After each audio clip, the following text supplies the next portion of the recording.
江苏南京男子偷偷的扔掉了冰箱里的20余斤的陈年冻肉。经介绍，妈妈经常会买新鲜的食物放到冰箱，每次开冰箱的时候都会发现里面塞得满满的，有的时候已经放了1年半了，怕妈妈吃了对身体不好，她经常偷偷的去清理。那么对于各类的食物进行保鲜是我们日常生活中最常见的问题，有时候明明放在冰箱里面也会出现食材变质的情况，那么特别是肉类放的时间久了就会变味变质，而且一般的家庭里面都是直接用塑料袋将肉类包裹的放在冰箱里面，殊不知各种的微生物和污染和繁殖是加快了食物变质的主要的原因。所以如何对肉类进行保鲜呢？今天给大家来分享一下肉类保鲜的方法。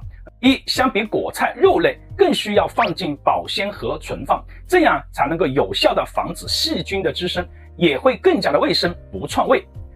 如果是一次性买1周的量，我们在处理的时候应该切成小块，分装到冰冻的保鲜盒里面，方便按需求来分次的解冻使用。3、要注意肉类放入保鲜盒里后，暂时先不要去清洗，以免自来水中的细菌进入到肉类来繁殖，可以在烹调前再来清洗。4、肉类装入冰冻的保鲜盒里面，放入冰冻室的时候应采取加速的冰冻，将冰箱里面的冰冻池里面的温度设置调到最低，30分钟后再回到通常所需要的温度。5、肉类在冰冻室储存的时间不宜超过3个月，鱼类的保鲜期会更短。6、合理的安排冰箱内的食物的摆放，不可生熟混放，那么上层是熟的，下层是生的，用冰冻保鲜盒密封分装好，以免生肉这个汁液滴落在污染熟食。即使是肉类熟食也要充分的加热以后再来使用。